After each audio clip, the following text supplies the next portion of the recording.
Hello Hindi के सभी दर्शकों को मेरा नमस्कार। प्रिय विद्यार्थियों, आज की इस वीडियो में हम अध्ययन करने जा रहे हैं विगत परीक्षाओं पर आधारित वस्तुनिष्ठ प्रश्न, जो कि BA first year first sem के विद्यार्थियों के लिए हैं। हालांकि एमडी यूनिवर्सिटी के अंतर्गत आने वाले विद्यार्थियों की हिंदी विषय की परीक्षा संपन्न हो चुकी है, लेकिन कुछ यूनिवर्सिटीज़ के विद्यार्थियों की परीक्षा अभी नहीं हुई है, तो उन विद्यार्थियों के लिए यह वीडियो काफ़ी उपयोगी सिद्ध होगी। तो आइए इस वीडियो के भाग 2 का अध्ययन हम करते हैं। तो सबसे पहले आपके समक्ष हैं MDU 2021 का प्रश्न पत्र।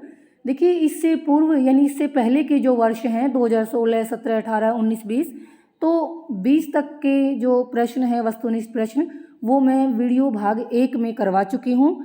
तो अगर आप इससे पहले वाले प्रश्नों का अध्ययन करना चाहते हैं तो डिस्क्रिप्शन बॉक्स में मैं उस वीडियो का लिंक डाल दूंगी, आप वहां से उन प्रश्नों को कर लीजिए, जिसमें 2020 तक के पेपर हम हल कर चुके हैं। तो 2021 का पेपर आपके सामने है।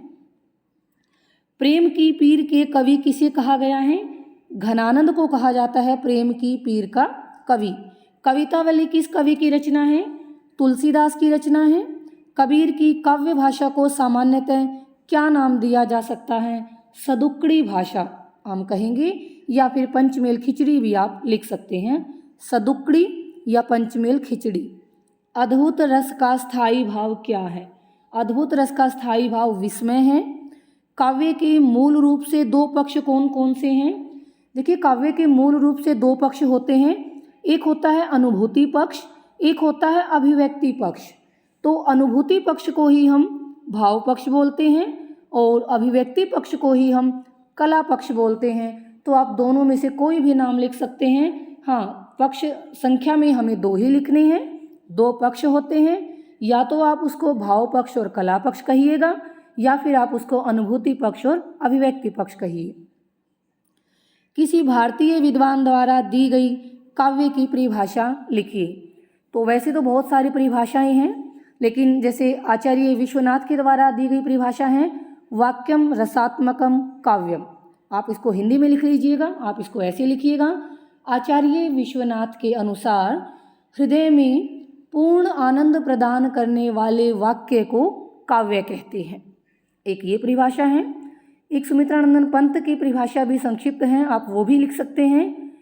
सुमित्रानंदन पंत के अनुसार कविता हमारे परिपूर्ण क्षणों की वाणी है।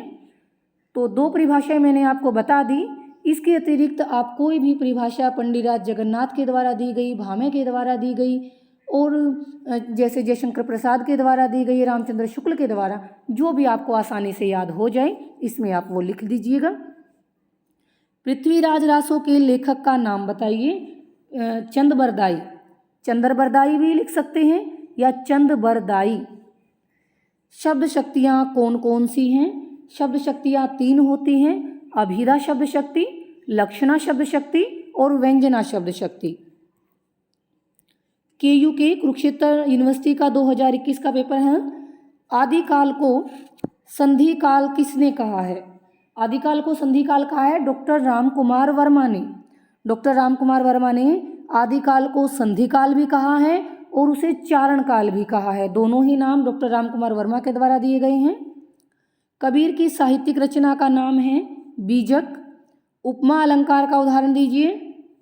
एक है तारा सी तुम सुंदर, बड़ा ही आसान सा उदाहरण है। एक और है पीपर पात सरिस मन डोला, तो ये भी उपमा अलंकार का उदाहरण है। मीराबाई कौन से काल की कवित्री हैं? भक्ति काल की। रामचरितमानस के रचनाकार का नाम बताइए। संत तुलसीदास। साहित्य लहरी किसकी रचना है? सूरदास जी की। श्रृंगार रस का स्थायी भाव क्या है? रति। बिहारी किस राजा के दरबारी कवि थे? जयपुर के राजा जयसिंह के दरबारी कवि थे। CDLU का पेपर है ये 2021 का। कबीर का जन्म कहाँ पर हुआ था? कबीर का जन्म कहाँ हुआ था? काशी में हुआ था। सूरदास के गुरु का क्या नाम था? वल्लभाचार्य। देखिए, 1-1 नंबर के प्रश्न हैं, और अगर आप इनको भी लिखने में अशुद्ध करेंगे तो नंबर नहीं मिलेगा। ये लिखने में मैं एक बार लिखकर बता रही हूँ, वल्लभाचार्य।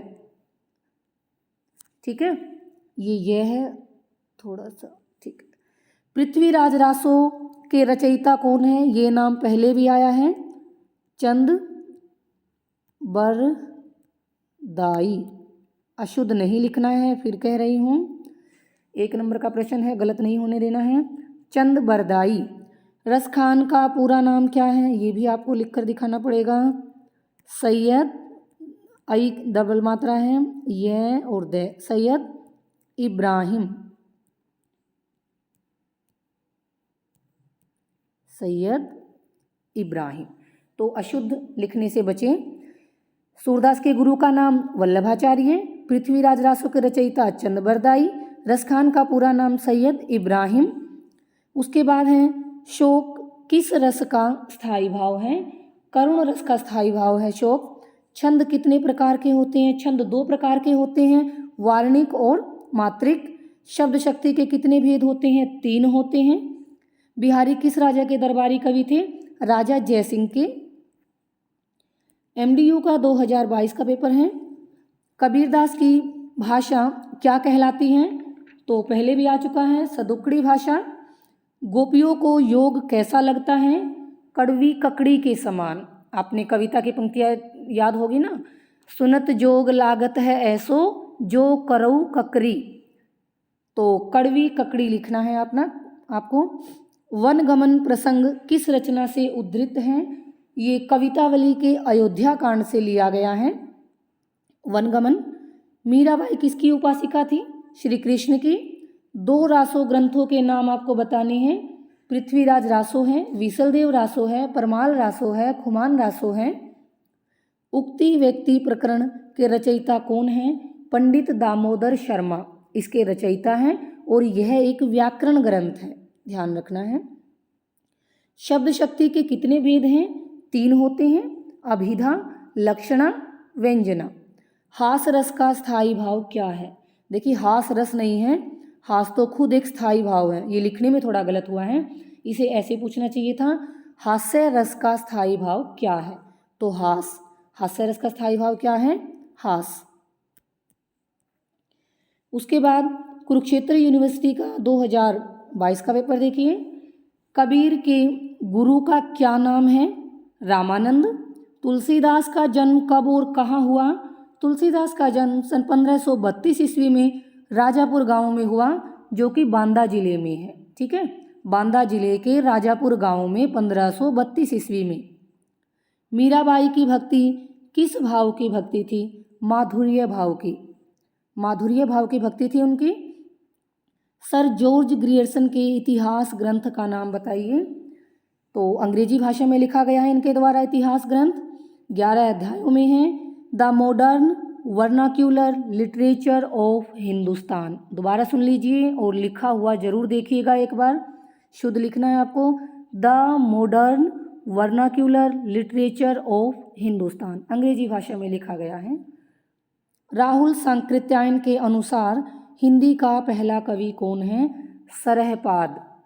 जो सरहपा जिसको भी हम बोल देते हैं, कहीं कहीं पर आपको ये नाम सरहपा लिखा मिलेगा, तो सरहपा या सरहपाद एक ही बात है। राहुल सांकृत्यायन सरहपा को हिंदी का पहला कवि मानते हैं। अमीर खुसरो का मूल नाम क्या था? अब्दुल हसन। अब्दुल हसन। आचार्य वामन काव्य की आत्मा किसे मानते हैं? आचार्य वामन काव्य की आत्मा रीति को मानते हैं। वो कहते हैं रीति रात्मा काव्यस्य। आपको संस्कृत की ये पंक्ति याद नहीं करने की जरूरत है, आप इतना ही लिखिए, आचार्य वामन काव्य की आत्मा रीति को मानते हैं। उत्साह किस रस का स्थायी भाव है? तो वीर रस का स्थायी भाव है उत्साह। CDLU का 2022 का पेपर देखिए। बीजक के कितने भाग हैं? बीजक के 3 भाग हैं, साखी, सबद, रमैणी। सूरदास की मृत्यु किस स्थान पर हुई थी? सूरदास की मृत्यु पारसोली गांव में हुई थी, जो श्रीनाथ मंदिर के आसपास है। तो आपको केवल इतना लिखना है, पारसोली गांव। वनगमन प्रसंग किस रचना से उद्धृत हैं? कवितावली के अयोध्या कांड से। हिंदी साहित्य के आदिकाल को चारण काल नाम किस विद्वान ने दिया है? डॉक्टर रामकुमार वर्मा ने। बीसलदेव रासो किस कवि की रचना है? बीसलदेव रासो नरपति नालह की। नरपति नालह, नालह देखिए ना आधा ल और है, नरपति आप लिख ही लेंगे, नरपति नालह। विद्यापति द्वारा रचित पदावली की भाषा कौन सी है? तो मैथिली भाषा में लिखी गई है पदावली और इसी के कारण उनको मैथिल कोकिल की उपाधि मिली थी। भाषा कौन सी है? मैथिली। व्यंजना शब्द शक्ति के कितने भेद होते हैं? 2 भेद होते हैं, शाब्दी व्यंजना, आर्थी व्यंजना। ओज गुण किस रस के लिए उपयुक्त माना गया है? देखिए मुख्यतः हम काव्य सौंदर्य स्पष्ट करते हैं तो ओज गुण के साथ हम वीर रस का नाम लिखते हैं, तो वीर रस तो है ही, उसके अलावा आप लिखेंगे वीर रस, रौद्र रस, भयानक रस और विभत्स रस। तो ओज गुण किन रसों के लिए उपयुक्त माना जाता है? वीर, रौद्र, भयानक और विभत्स। ये इंदिरा गांधी यूनिवर्सिटी मीरपुर रेवाड़ी का पेपर है 2022 का। तो मीरा के गुरु कौन हैं? मीरा के गुरु हैं रविदास, संत रविदास। छंद कितने प्रकार के होते हैं? 2 प्रकार के होते हैं, वार्णिक और मात्रिक। वीर रस का स्थायी भाव क्या है? वीर रस का स्थायी भाव उत्साह है, उत्साह। आचार्य शुक्ल ने आदिकाल को क्या नाम दिया है? वीर गाथा काल। रसखान के आराध्य कौन हैं? श्री कृष्ण। साहित्य लहरी किसकी रचना है? सूरदास की रचना है। अलंकार कितने प्रकार के होते हैं? 3 प्रकार के, शब्दालंकार, अर्थालंकार, उभयालंकार। कबीर को वाणी का डिक्टेटर किसने कहा है? आचार्य हजारी प्रसाद द्विवेदी ने वाणी का डिक्टेटर ये उपाधि दी थी कबीरदास को। उसके बाद चौधरी रणबीर सिंह यूनिवर्सिटी जींद 2022 का पेपर है ये आपके सामने। काव्य के प्रमुख तत्व कितने होते हैं? तो काव्य के प्रमुख तत्व कितने हैं? 4, भाव, कल्पना, बुद्धि और शैली। काव्य के पक्ष मुख्य रूप से 2 होते हैं, भाव पक्ष और कला पक्ष, लेकिन काव्य के तत्व अगर पूछे तो 4 हैं, भाव, कल्पना, बुद्धि और शैली। छंद कितने प्रकार के होते हैं? 2 प्रकार के, वार्णिक और मात्रिक। श्रृंगार रस का स्थायी भाव क्या कहलाता है? रति। कविवर रसखान का पूरा नाम पहले भी आ चुका है, सैयद इब्राहिम। घनानंद मुख्यतः किस रस के कवि थे? घनानंद मुख्यतः श्रृंगार रस के कवि थे और श्रृंगार में भी वियोग पक्ष का वर्णन है, श्रृंगार रस, वियोग पक्ष। बिहारी किस युग के कवि थे? रीतिकाल के कवि थे। आदिकाल में प्रचलित राजस्थान की साहित्यिक भाषाओं के नाम क्या हैं? तो साहित्यिक भाषाओं के नाम है डिंगल और पिंगल। 2 भाषाएं, डिंगल, पिंगल। आदिकाल को वीरगाथा काल नाम किसने दिया है? आचार्य रामचंद्र शुक्ल के द्वारा दिया गया नाम है। उसके बाद पेपर है हमारा एमडीयू नवंबर 2023। देखिए हाल ही में एमडीयू का जो हिंदी विषय का पेपर हुआ है, जो कि अभी 28 नवंबर को हुआ था, तो वो पेपर भी मैं आपको हल करवा रही हूँ, ध्यान दीजिएगा। कबीर के गुरु का नाम आ चुका है पहले, रामानंद। पुष्टि मार्ग का जहाज किस कवि को कहा जाता है? सूरदास को कहा जाता है। रामचरितमानस किस भाषा में रचित है? अवधी भाषा में। बिहारी सतसई में कितने दोहे हैं? 713। आदिकाल को वीरगाथा काल किसने कहा? आचार्य रामचंद्र शुक्ल ने। पृथ्वीराज रासो किसकी रचना है? पृथ्वीराज रासो किसकी रचना है? चंद बरदाई की रचना है। सिद्धों की संख्या कितनी है? 84। परमाल रासो के रचयिता कौन है? जगनिक। ठीक है, परमाल रासो किसकी रचना है? जगनिक। तो इन प्रश्नों में आपने ये प्रश्न देखा होगा कि बार बार कुछ प्रश्न हैं जो बार बार रिपीट हो रहे हैं। एक तो आपके जो 9 रस हैं उनके सभी के स्थायी भाव हैं, आप वो सभी जरूर याद कीजिएगा। ये प्रश्न बार बार आ रहा है, किसी भी रस का स्थायी भाव पूछा जा सकता है। शब्द शक्ति कितनी है और उनके नाम। छंद के कितने प्रकार हैं, उनके नाम।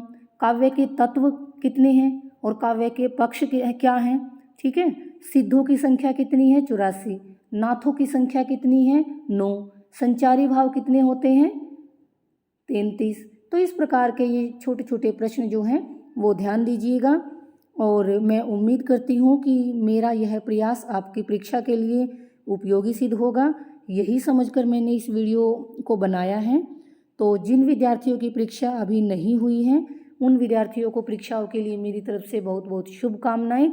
और इससे पहले के वर्ष में जो वस्तुनिष्ठ प्रश्न आए हुए हैं उस वीडियो का लिंक मैं डिस्क्रिप्शन बॉक्स में डाल रही हूँ, तो आप 2020 तक के वो प्रश्न आप वहाँ से देख लीजिएगा अगर आपकी इच्छा है तो इसी के साथ आप सभी श्रोतागणों का मुझे सुनने के लिए बहुत बहुत धन्यवाद। मिलते हैं अगली वीडियो में।